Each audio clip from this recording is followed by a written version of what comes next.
these are the only physical copies that I do have, as opposed to the digital stuff that I have bought online, which unfortunately I cannot show you. But I will make do, so you guys have that for consideration. All right, well, let's get started.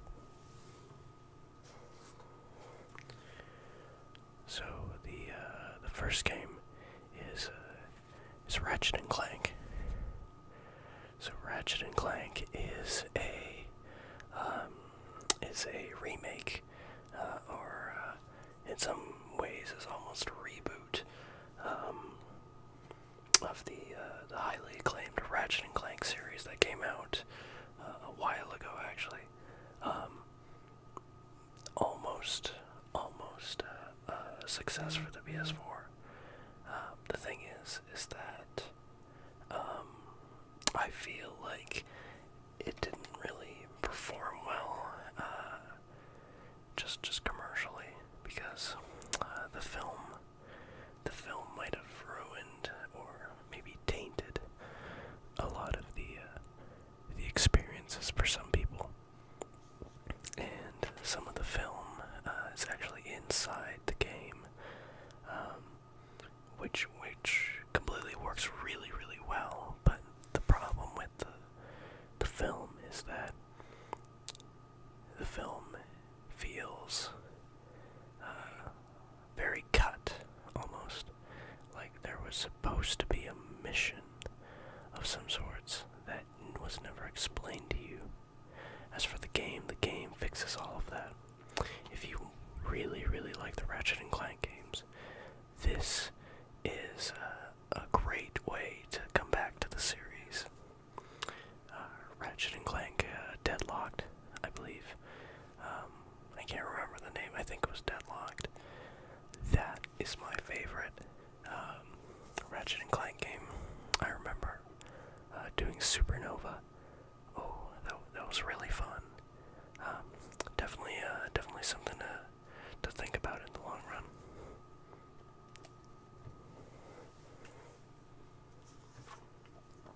The next game is a bit of a joke. Well, that depends on what you think it would be. Ballers, the chosen one. I'm gonna say that this game has a terrible cover, but it makes up for it with some pretty awesome co-op. You get to play basketball in the streets, as well as the court. It's better in the streets because you get to play as Kobe Bryant or pretty much anyone else. But instead of using your court attire, you get to dress up in street gear. So it's almost like a family friendly match against your friends, and it's really funny when with all these controls and whatnot. Rated E for everyone, but I don't know. I don't think it's for everyone. Yeah, Baller's the chosen one.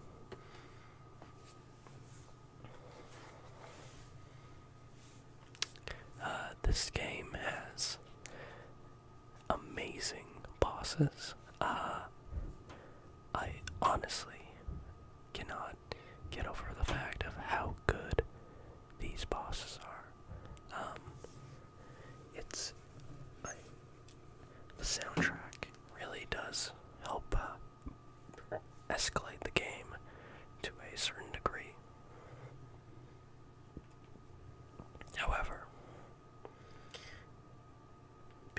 that being said, there is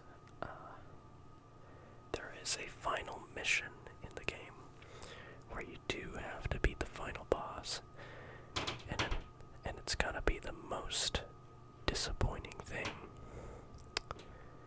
ever, and it sucks. It really does.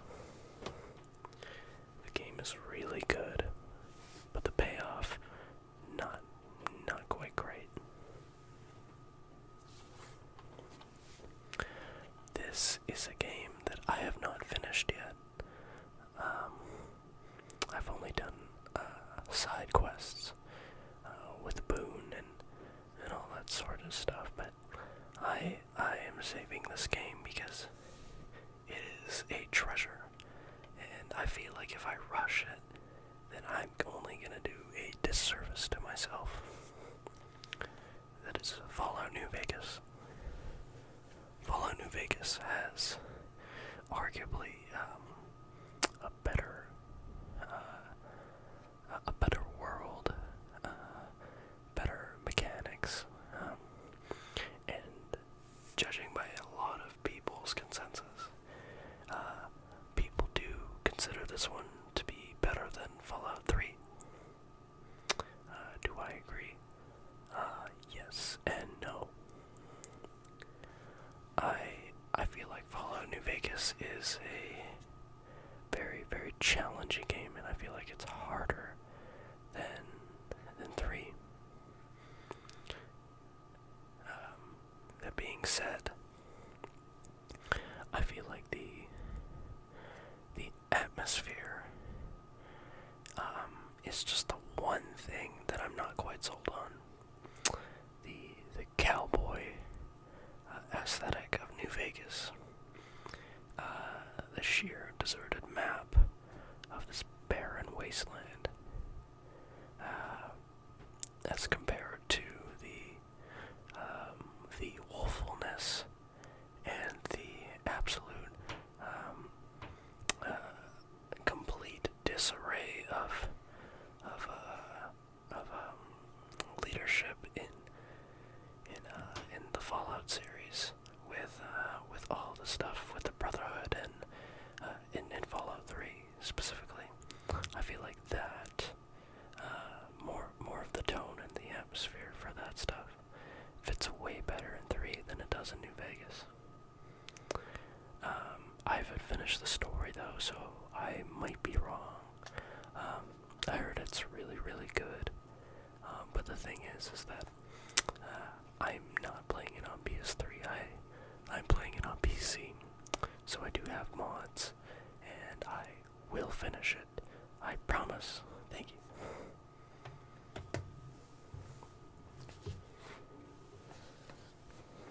Call of Duty World at War. My favorite Call of Duty. It originally was Call of Duty 2, Big Red One, and then World at War. My third favorite Call of Duty right now is Black Ops 3. That game knows exactly what it is, and it's great because they can stop being serious with all their fan base. And I feel like Black Ops 1 and 2 really didn't quite hit that nail. Black Ops 1 being fun, but as opposed to World at War, this game really puts you in the immersive seat of being at the war. And surprisingly, in doing so, there is no big Normandy mission in this game. You are basically in Okinawa, Russia, and Germany for the majority of the part of the game. And really, that is what sells it. You really do feel like it is a world at war, despite them not showing the entire perspective of the world per se. But it's refreshing to see, especially considering that the new Call of Duty game, World War II, does not favor the other countries.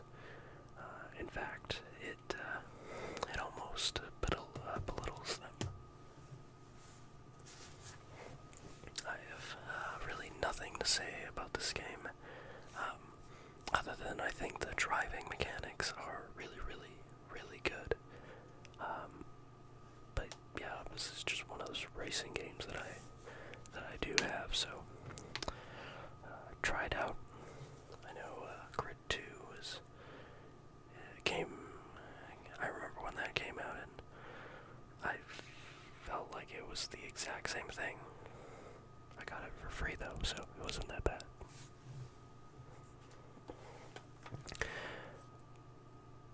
Grand Theft Auto 4. I would honestly say almost a perfect game. I honestly like this game better than San Andreas and GTA 5. GTA 5 I really liked. I thought it was absurdly fun. Didn't love it completely. Maybe because of the bad multiplayer experience I had on launch. And GTA San Andreas, I felt like was just too cookie cutter. But GTA 4, I remember being blown away by this game, by how easy it was to just kind of ignore the main quest and fuck around. Pardon my French. Despite there not really being any quests in this game, at least not a lot that I can remember, the multiplayer is perfect. The single player is almost perfect. Honestly, it's such fun. Like I could always come back to this game, but I have it on PC, so sorry PlayStation.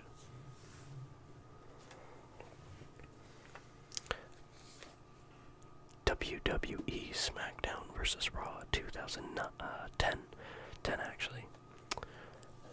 This guy is not very good, and it sucks because the soundtrack is really good. But this is the game where you get to make a superstar, like make your own character and give him a story.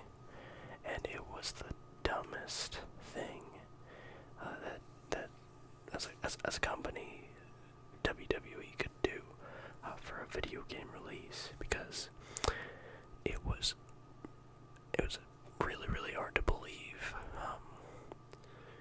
and you could make your character look normal, but even at the time of 2009, because it did come out in 2009, everyone looked like a potato.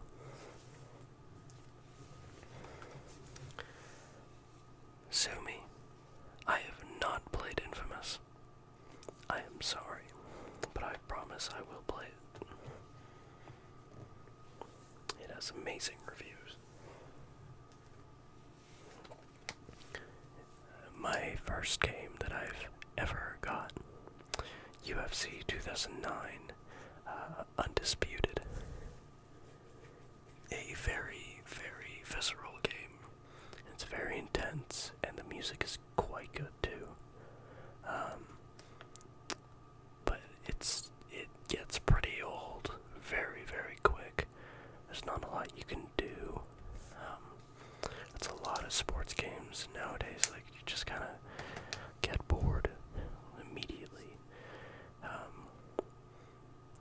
At least if you're like me and you prefer the regular single player games, then bang on, man. You're doing good. But this stuff right here, like these two sports games, I don't play regularly on the basis. If you do, more power to you. But that's just not my cup of tea. I really like this game. Now the basic consensus for everyone is that Borderlands 2 is a much better game.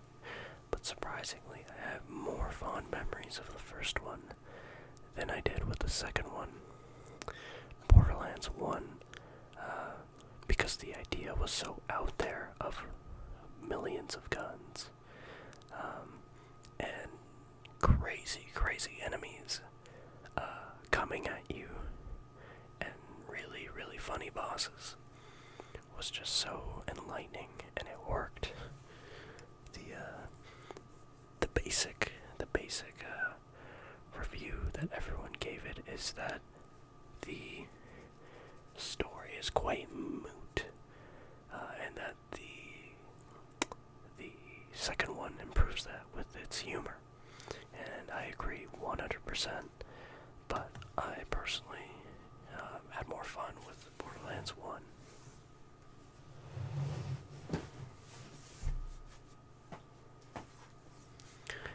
One of my top 5 games, Red Dead Redemption. I won't say much because a lot of people do already know about this game, but I will say that halfway when you are playing the game, you will go to a new location, and it's roughly 4 minutes of taking your horse and traveling to the location. There's a song that plays in that time span, and it is quite possibly the greatest map transition I've ever seen on a video game. Nothing so more beautiful, and that is the exact word I would use. It is so beautiful when you are with John Marston, embarking on the journey, and you go through that new location. I think you'll know what I'm talking about if you do play this game. The multiplayer, I would say, is better than GTA 4, and nothing, and no Rockstar game can come close to Red Dead Redemption. Absolute perfect game, and they should remaster it. Not one of my top 5, but definitely one of my top, top 25 at least. Demon Souls. Now, Demon Souls is a very hard game, to say the least. I would say that the joy comes from the difficulty of this game. Now, the problem is that I like Dark Souls as a game significantly way more, because there is a lot more of a thought process that went through that game. Not to discredit Demon Souls, but it felt almost like a beta version of Dark Souls, to see what they could do with those type of dungeon thriller games where you have scarce resources and you have to survive. I feel like they were just almost in a way just kind of testing it, and the lore is quite good, but I feel like they were saving that for Dark Souls. Very hard game. It's still the hardest one of the Souls games.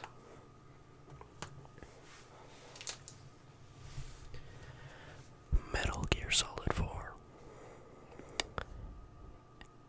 This game will make you cry. I am sorry. Play Metal Gear Solid 3, and then play 4, and then you'll cry like a baby. I would recommend people play 1 and 2, but it's very dated, and they should probably remaster it.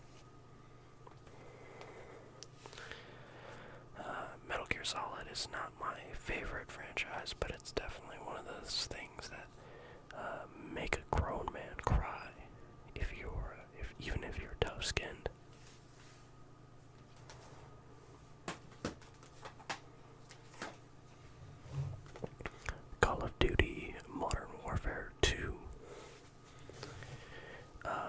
interesting multiplayer game. This was the game that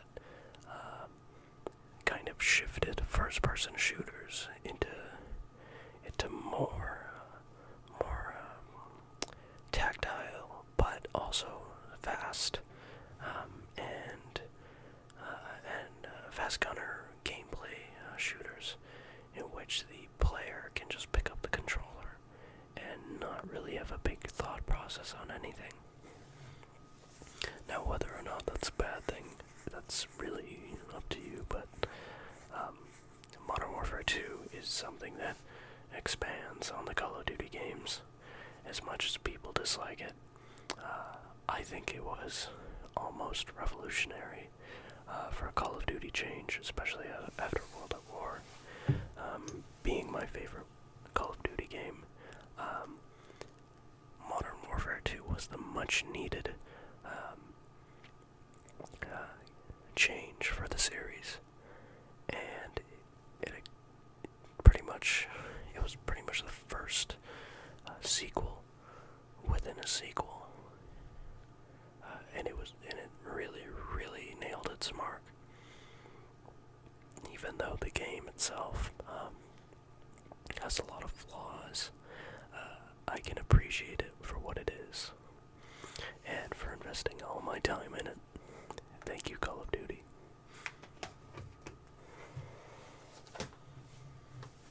Call of Duty Black Ops.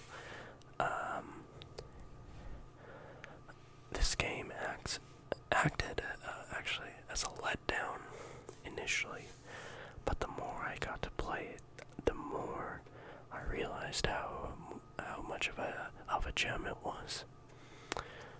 The campaign is by far the best part of the actual game, which I never say about a Call of Duty game. They're all garbage but fun. This game actually has a very, very solid story, even though if it's pretty much a generic action movie.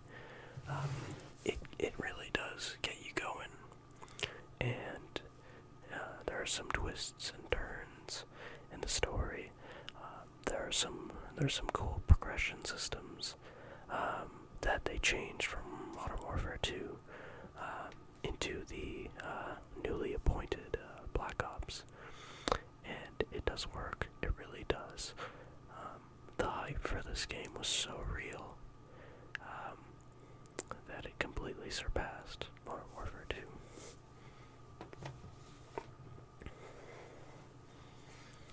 This next one is a special one. Skyrim, particularly the Elder Scrolls V Skyrim. Now, Skyrim right here is a game that has been released multiple times now throughout the ages, specifically since 2011, of November 11th. It was a big marketing ploy to release Skyrim November 11th, 2011. Now, the game itself was such a game changer, not just for gamers, but for journalists everywhere, because they knew how much of a gem they had on their hands, and how much of even though I don't necessarily agree with it, how much of a change it was for RPGs, even though if it's just an extended version of Oblivion, a still much needed game for the gamers, because it really, the justification for this game is, one, you invest a lot of hours on it and you feel good about it, and two, it is the player's game. It's not the developer's game. The developers made it solely for the gamers. They don't have to make Elder Scrolls games, and yes, it makes money,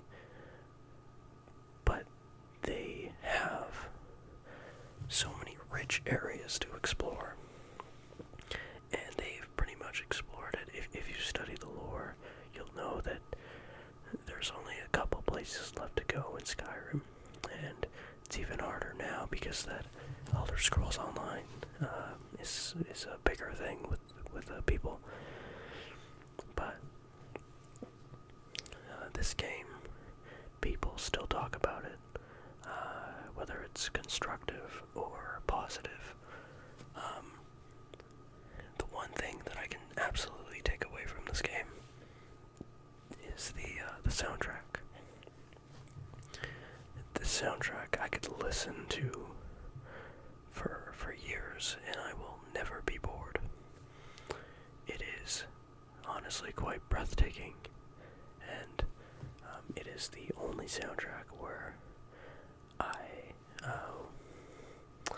would honestly fall asleep to on occasions. As much as I love The Witcher 3, I cannot fall asleep to that soundtrack.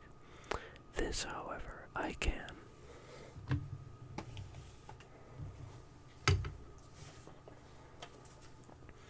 Portal 2. Portal 2 is a fun, very, very fun puzzle game with a very interesting story in it too. I wish that this game was a little bit longer, but I felt like it was the right amount of time to finish it. Maybe because I played it with a friend. Maybe that's why my experience was taken aback. If I played it alone, I probably would have never finished it because I'm honestly quite stupid. I cannot play these games for crap. Especially puzzle games. Like, as much as I hated to say, like, give me something to shoot at, and I will shoot, but if you're giving me blocks, then my brain does go kaput.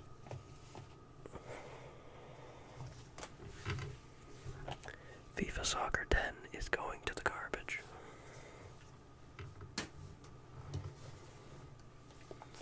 And so is The Last of Us.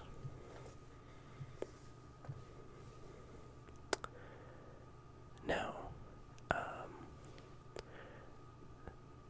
I will talk about The Last of Us real quick. I'm not gonna throw it in the garbage.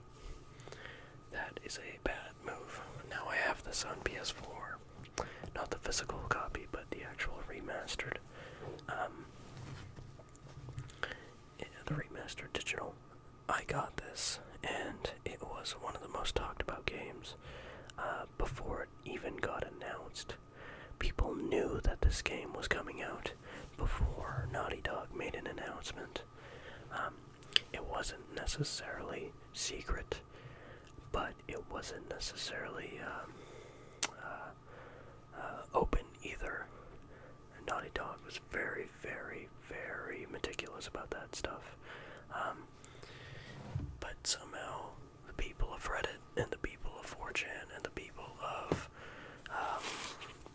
even YouTube, they knew what game it was going to be, and they cracked it. They really did. And when we got the trailer and we got the TV spots and when we got the game itself, this changed people.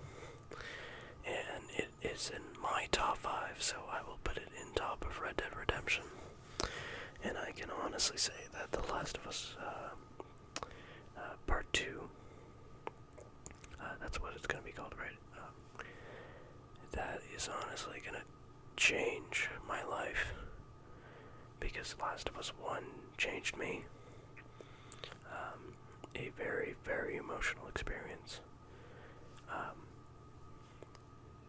It's one of those games that you really, really have to appreciate. It's a game that gets better with time. Even if initially you think it's a masterpiece, you will believe that it will be better than that in the long run. Because that is the one game that I will always think about PS3 days. We have here Aliens vs. Predator. This 18 right here, Peggy 18. This is a European version of Aliens vs. Predator. I got it when I was in London, and I played the shit out of this, and it was super fun. It's a shame no one plays the multiplayer.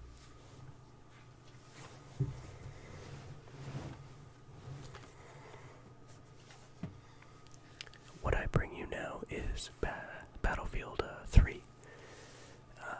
A very, very good game. Not a great one, however. This is the premium edition, so I played all the DLC with that as well. This was the game that everyone was looking forward to, because everyone had a Call of Duty fatigue. This game came out roughly when Modern Warfare 3 came out, and I can understand why people wanted to go towards this game, because it was an actual, I don't want to say war game, but I want to say, and a real man's game sounds really, really neckbeardy. This game, essentially, in layman's terms, was the game to bring players together, as opposed to Call of Duty, where it was an individual games man trophy. Call of Duty, in my experience, only lasts so long when you play with friends, unless you're playing zombies. Battlefield 3 and all the Battlefield games are very good when you are playing with friends. It's intense. The destructible environment is quite good, and because it's in a modern setting, people ate it up like crazy. Very, very good game, but not a great game. There are a lot of problems with it. The campaign is dog shit, and the multiplayer has a lot of imbalanced maps. That's DICE's big problem nowadays, especially with Battlefield 1. A lot of improper balances to the maps. More about like the height of control points, and how much control it actually does give you, and whether or not it's possible or impossible to take a point, even if you are ridiculously overpowered with tanks and choppers. Sometimes DICE doesn't take that into consideration. They just kind of do it by the board and see how it would play. And I feel like Battlefield 3 and onwards made that mistake. However, there's one Battlefield game that is so perfect, that I consider my top multiplayer game of all time, and that, my friends, is Battlefield Bad Company 2. This game is so perfect in terms of multiplayer that if you were to change any of the classes, any of the maps, it would really, really ruin the game, because almost everything has a purpose. Assault has a purpose. In Bad Company 3, Assault was a medic, and he was ridiculously overpowered, which destroyed the entire point of the game. The point of Battlefield is to, in hindsight, pretty much use every character to your disposal. And not that the game forces you to do that, but in Bad Company 2, notice it, and you will get mad, and that's the beauty of it. You will notice that if people are playing support too much because they want to revive everyone, then you will fail miserably because you cannot take the tanks. And that's why people play engineers, and that's why people play assault, because they do need to cooperate. Everyone needs ammo, everyone needs health, and recon classes, in terms of the bullet sway and the bullet drop, worked so much better in Bad Company 2 than it did in Battlefield 3, because in Battlefield 3 it feels super, super janky. The controls in Bad Company 2 are a little bit wonky, but it depends on what you play on. If it's on PC, then you are pretty much good to go. But if it's on PS3 or Xbox, then I can understand that criticism. Perfect game. Vin Diesel Wheelman. I don't know how I have this game. I refuse to talk about it. Now the best Assassin's Creed game currently, Black Flag. What a really, really good game. The idea of you playing as a pirate and controlling your ship and making resources out of all these animals to make your gear better and make your ship better. The ship acts as its own character. So you treat her well, and she treats you well. It's a very, very good dynamic, in which protects you against all the British and Spaniard ships throughout the Caribbean, and you have to protect yourself because you are a private.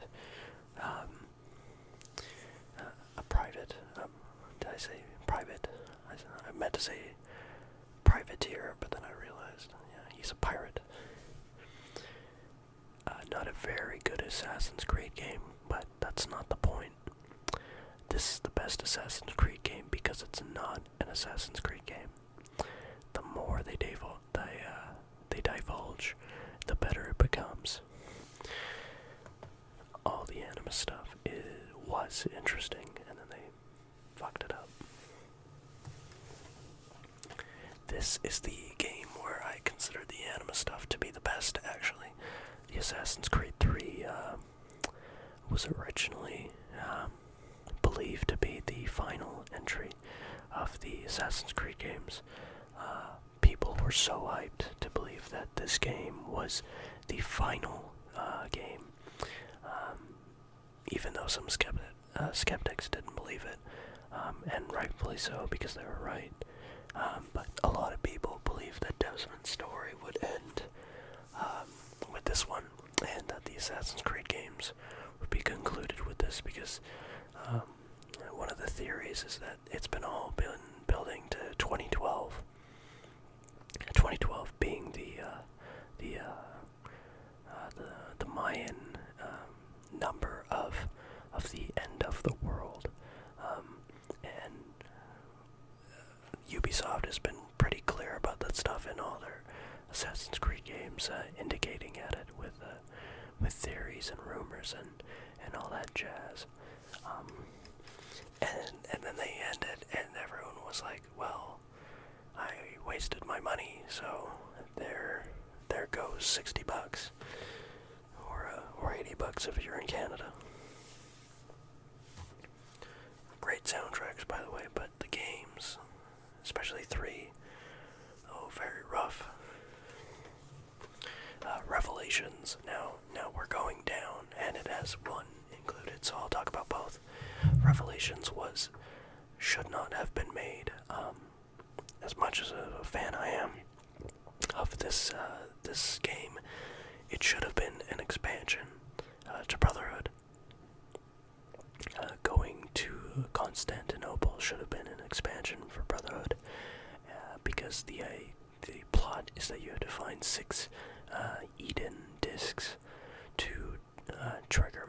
memories from the past to help you find what you're looking for, or at least what Ezio, the main character, is looking for. But it's pretty much a story in which a character has to find 6 MacGuffins, and it could have been easily told in a side mission or in a Brotherhood mission. It's clear that they rushed this out just so they could release Assassin's Creed 3 at 2012, which was a huge mistake because this game got a lot of flack for it. Even though the soundtrack is good on all of these games, that's the big problem. They're rushed. And Assassin's Creed 1 was in this game, and I bought it on Xbox 360 originally. And it was really, really fun for the time, and then I played it back, and I was like, wow, this has no replay value. The only replay value there is by sightseeing Jerusalem and Damascus, all those stuff. It's gorgeous to look at. Well, from my perspective. I don't know about you guys.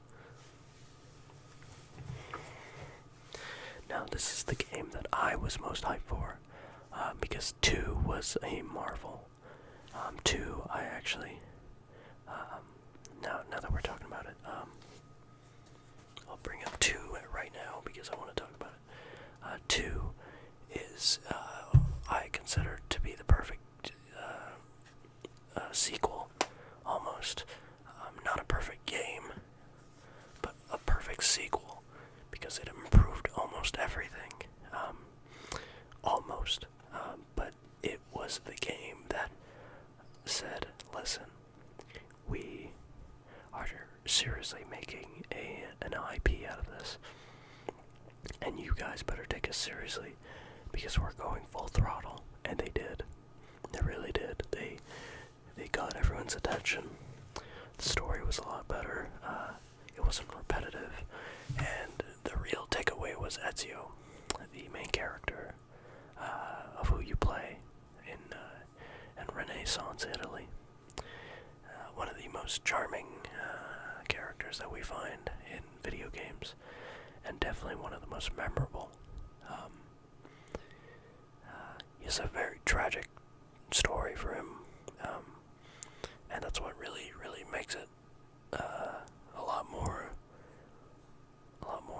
engaging to actually play, because that stuff is honestly quite hard to find in games nowadays, even with the new Assassin's Creed games. And as for Brotherhood, Brotherhood was my hyped game because I feel like it was just gonna be an even better game than 2. I was kind of shocked that they didn't call it 3, so I was like, oh, okay, so they're gonna do a subtitle series, essentially, where they branch off, and I was right about that, and Brotherhood was really, really good. The multiplayer was the best. The problem was that the story was super short, and you could argue that this game could have been an expansion for 2, but I don't think so. I think it was a good sequel, and I think it actually should have been called Assassin's Creed 3, because I feel like that's what it is. But this is a worthy successor to 2. The only problem being the ending, and that's a big common trend with these games. The endings are garbage.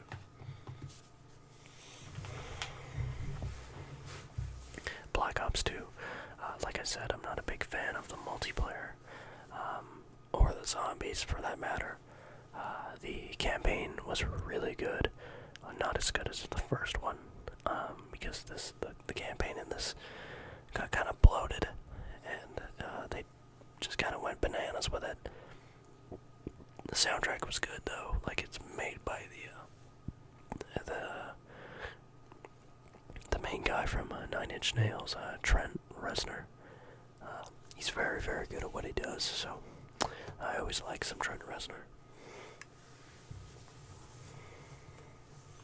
Now this is my one of my top 20. I would say maybe top 15. I'm not sure, but Dead Space 2 is what I consider Alien to Aliens. So from Dead Space to Dead Space 2, that's what I feel like, in my opinion. Dead Space 1 is a perfect horror game, and Dead Space 2 is a perfect action game. The action in this is not only fun, but just dismembering all the not the xenomorphs, necromorphs. It's so rewarding, and it's actually kind of discomforting. This is more disturbing, and I would say arguably more horrific than the first one. The first one was kind of bare bones. This one, I would say, deals with a lot more traumatic stuff. That baby scene, you'll know what I'm talking about if you played it. But the just more of the psychological nature of the ramifications from Dead Space 1. That's really where the game sells, because it's a sequel that acknowledges the first one and extends it in a better way, not just gameplay wise, even though it does do that, but in a but as an actual game. Like, it's not the same game, and that is why I think it's worthy of being top 15 or 20. I don't know. Don't call me out. Killzone 3, good multiplayer, terrible single player. Don't ask me why I got this game for free, but the PlayStation Move, the dumbest thing for this game.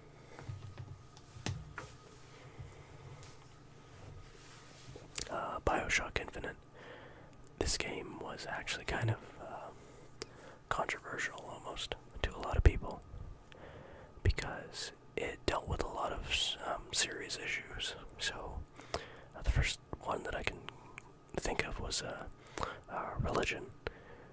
So a lot of these religions were, well, not the BioShock, but it was almost a social commentary on how religions praise prophets, and how they deem other people unnecessary. And it was alluding to the fact of this guy in the poster, Booker DeWitt, who is deemed to be a false prophet, who will steal the lamb, and the lamb being Elizabeth, who's this chick in the back of the cover. Now, they make for a very, very great dynamic in the game, and she actually helps you in the game too. Now, is it almost spoon-fed? Yes it is, because she's kind of overpowered, but the game social commentary, I do enjoy.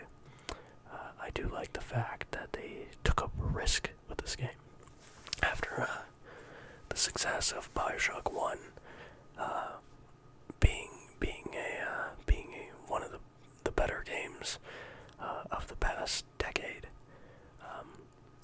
I like BioShock 1 a lot better, even though the story isn't as engaging as an Infinite, but the overall arching message for Infinite is almost as potent, I would say.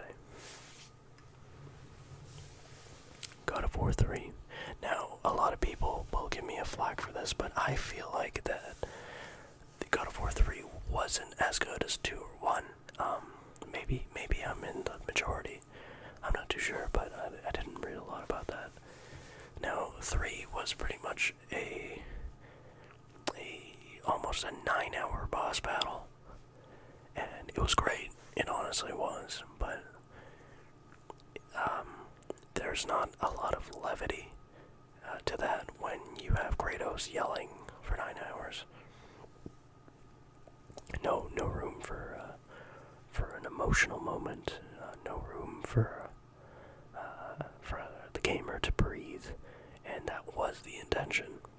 The intention was for the final third act of the game to be just balls out gore, and I get that. But that's why it's the weakest one, unfortunately. 2 and 1 dealt with the tragedy of being the son of a god, and the ramifications of losing your family because you are technically a god. You can't have family. And this is a man who is trying to defy that law. I think it's really symbolic. I really do. Like, even if it's a game about blood and sex, I feel like it's almost very Spartacus-like. If anyone's watched that, it's a show about blood and tits and wine, but it's the same concept. A lot of these people in the God of War mythos and even in ancient Greek and ancient Roman times, a lot of those people didn't have a choice for anything. You were rich or you were poor. Either way, you're gonna die really fast, and one will live better than the other. And in Kratos' case, he was God, so he wasn't allowed to have any good in his life. He was only supposed to be misery. And when he killed the God of War, spoiler, he became the God of War. And that's why the third game is essentially the biggest boss battle you've ever seen in a game. But it loses its momentum. Ironically enough, for a game about momentum. Arkham Origins, a very, very competent prequel. Not a very memorable one, though. The Joker is good. The twist to the Joker is not very good. If you're a Batman fan, I won't spoil it, but it shits on a mythos, and will piss off Batman fans indirectly. But the overall message behind that game is more interesting than any of the Arkham games, except for maybe Knight. Knight had a good message at the end. The entire story to Origins is because Batman is starting out as a vigilante. He expects the law to bow down to him because he's better than everyone already. He already knows this. But then he realizes that he's not. He has to deal with all these enemies, and they have a bounty over him. And he realizes that it's a lot tougher than it is. And it's really interesting. And when he meets the Joker, so the most popular villain of all time, he finally says, okay, the gloves are off. I'm admitting fault. And he goes full circle with all these villains, realizing that they are a lot more complex than he thought they were. He realizes that criminals are all different, and that his initial response was inaccurate. And that's why Batman, as a character, succeeds on and fails on many levels. When Bruce Wayne / Batman is vulnerable, then the story's good. But when he is unstoppable, and by unstoppable, I mean this game, and Asylum, then it becomes kind of hard to connect on a gameplay level. They're identical. Now, was a more coherent story and just a better structure than Origins.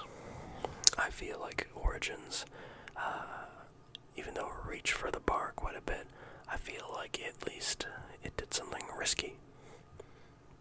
City just felt like it was a big Batman. It was a big Batman fest, and rightfully so. A Batman game for Batman fans. That's all it should be. And there's no dancing around that. That's what it is. And does it do it well? Of course it does. It's very good. But I feel like there could have been a little bit more risk, other than the end, because that's when the game does finally take off its gloves. It decides that pretty late, however, and I was kind of disappointed in that, especially the DLC. The DLC was not very good.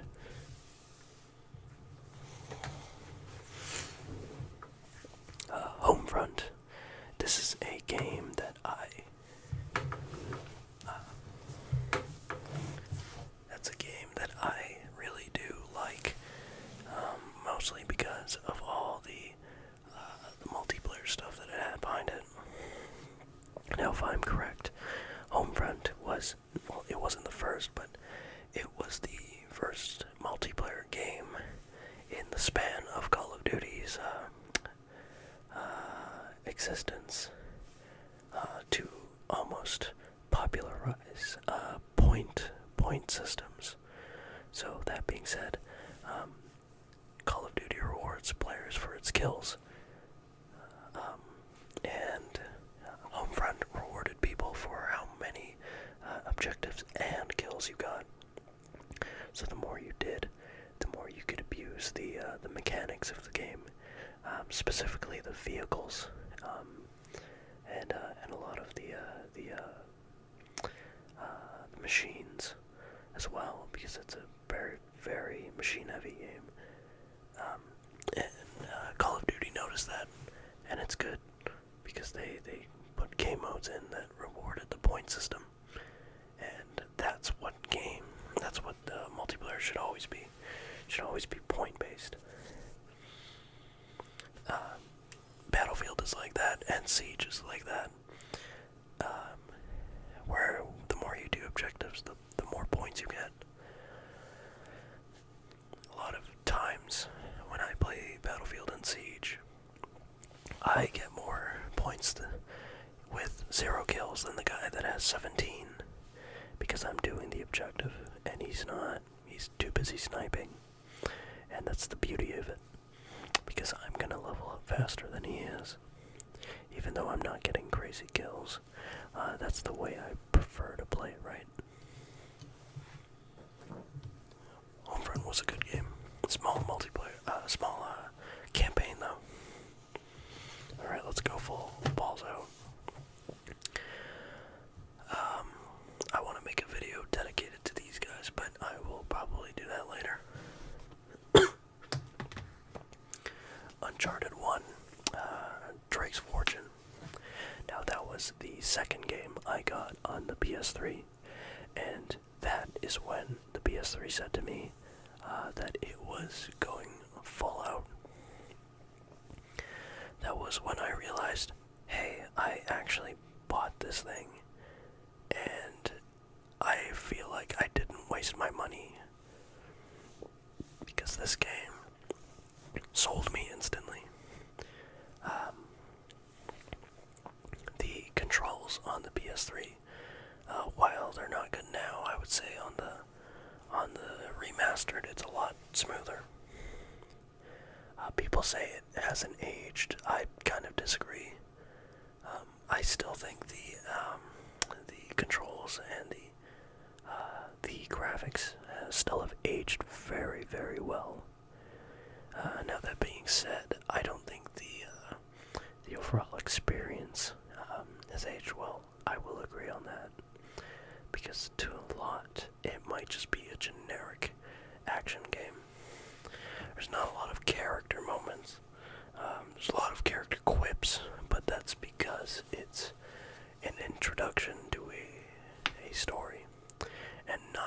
larger story. It's its own thing. Um, it's only until Uncharted 2 came out where they finally expanded. And it was worth it, because Uncharted 1 really gave us a taste of what Indiana Jones could be like if we played him in a video game.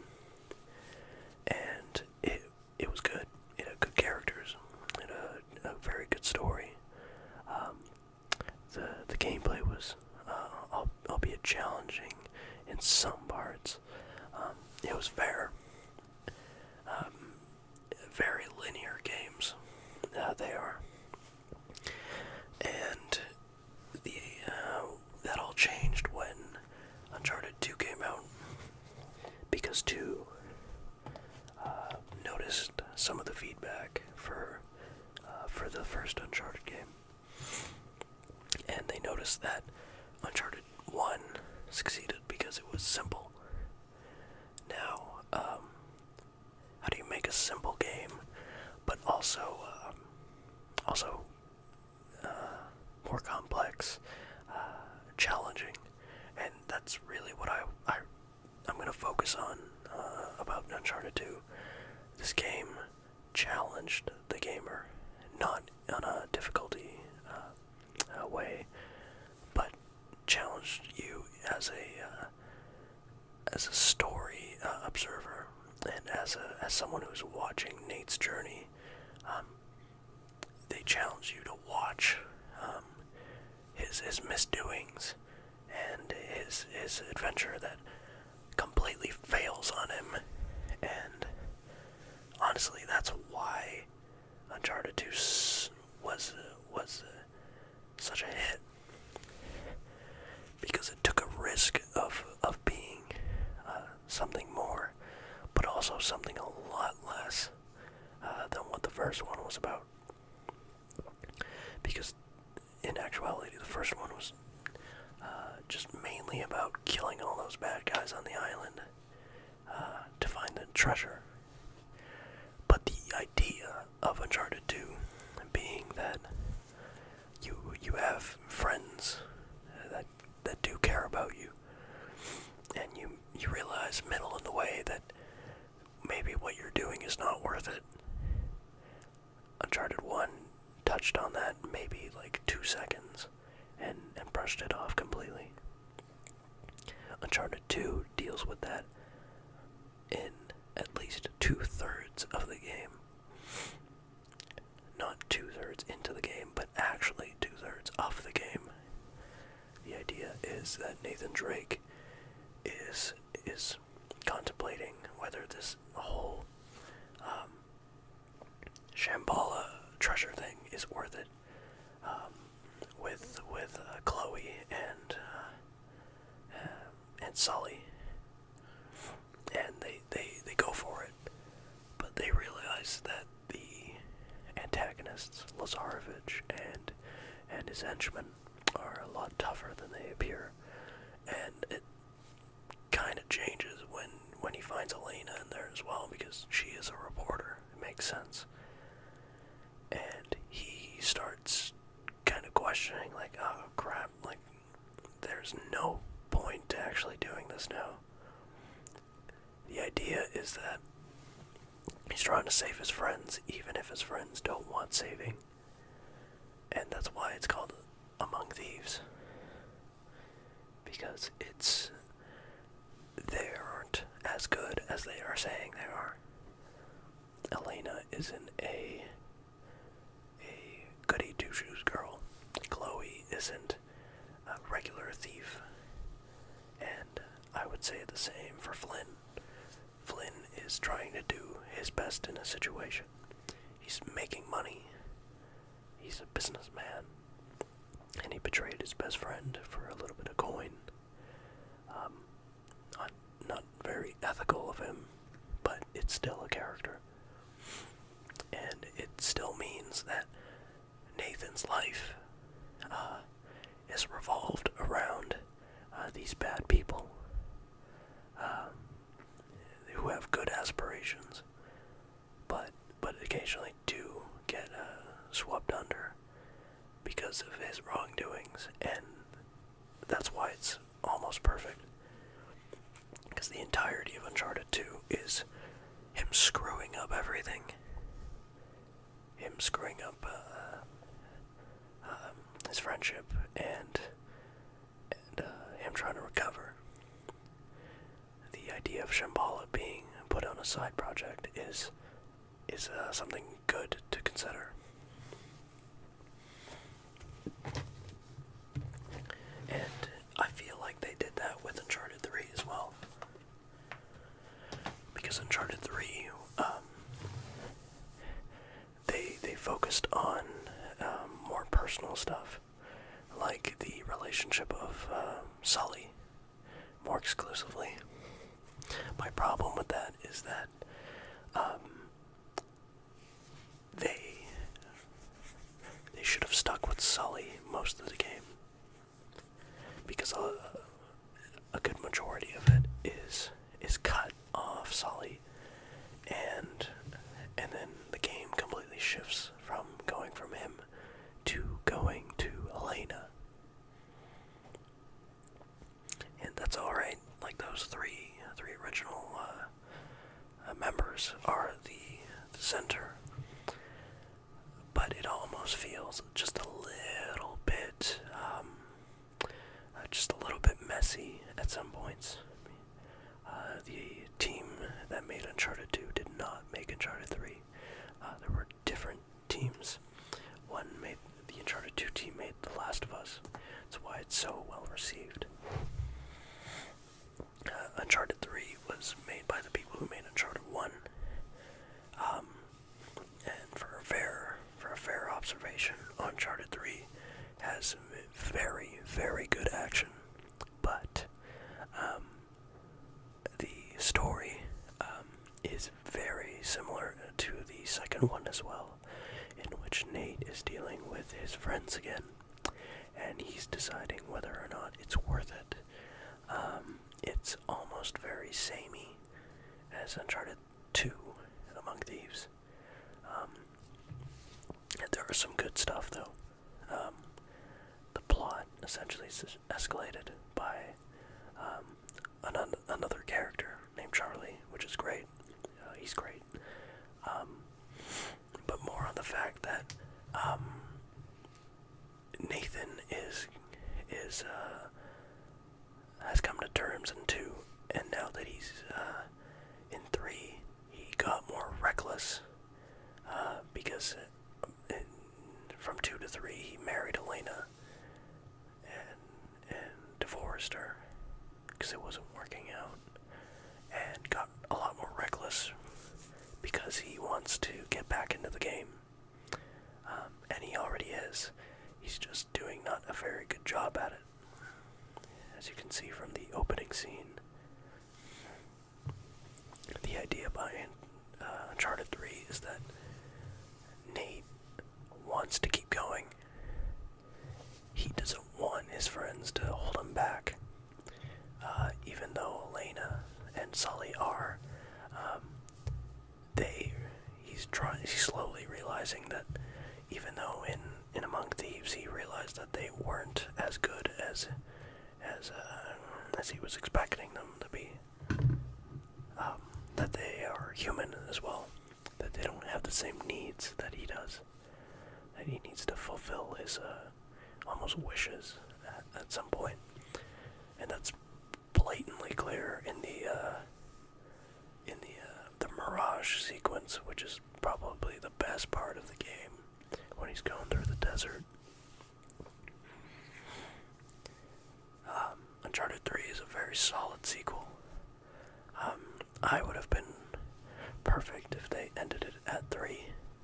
I would have loved to see the characters more, and thank God I did, because we got the best Uncharted game on the table right now, and it's called Uncharted 4. Now, Uncharted 4 is the game that looked back on Uncharted 2 and said, why was that game so good? And they realized that it it was always because of Nathan's fault. It wasn't because of his good doing, but if it was wrongdoing. Essentially, the idea behind Uncharted 4 is that Nathan fails to mention his brother, which is kind of funny because you think they would mention it in the previous games, but they don't. The way they kind of allude to that is handled pretty well, but that's not even the biggest thing. Nathan is out of the game, and he's realizing that he doesn't want to go back to his brother, even when he shows up back from the dead. But the thing is that he was having thoughts about going back to the game before his brother showed up. So the idea is that he became a lot more selfish, even though he was closed off. That's how I see it, really. Uncharted 4 is pretty much just reconciling with his brother, Sully, and Elena, just on the fact that they're recovering from not being in the game recently. And Elena and Nathan's just, they're acting like in this game, like it's excellent. It's really, really good. And soundtrack isn't spectacular. I like the 3 other games for that, but it's a very solid entry in terms of music. But in terms of the actual game itself, I think it's vastly superior than the 3 other games. Because it's the adventure that is not too big, and it's not too small either. It's just perfectly in the middle, and it's not overly convoluted with the story. Find pirate treasure and beat the bad guys. But the way they handle it, the way they handle the characters, really, really does sell it at that point.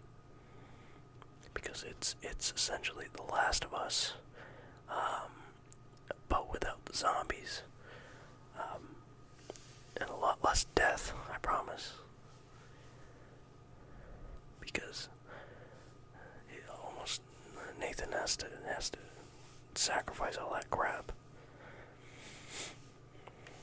It's a very, very good game, and I was very pleasantly surprised about how wrong I was about a lot of the theories. Other than that, that is my PS4 physical DVD collection. Did you like it? I may have gotten too long, but that's okay.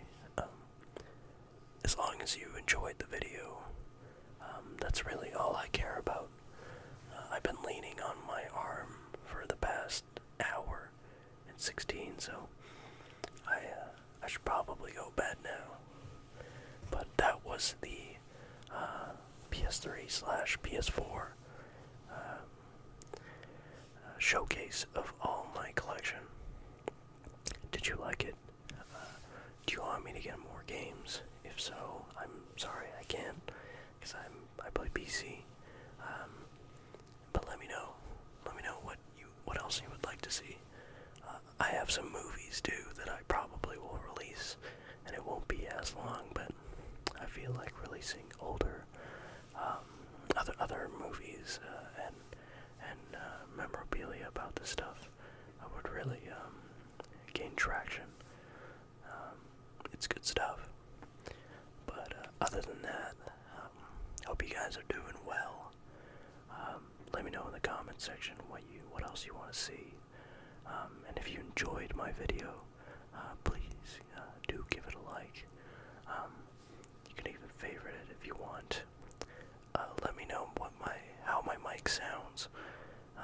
to see, and I want to see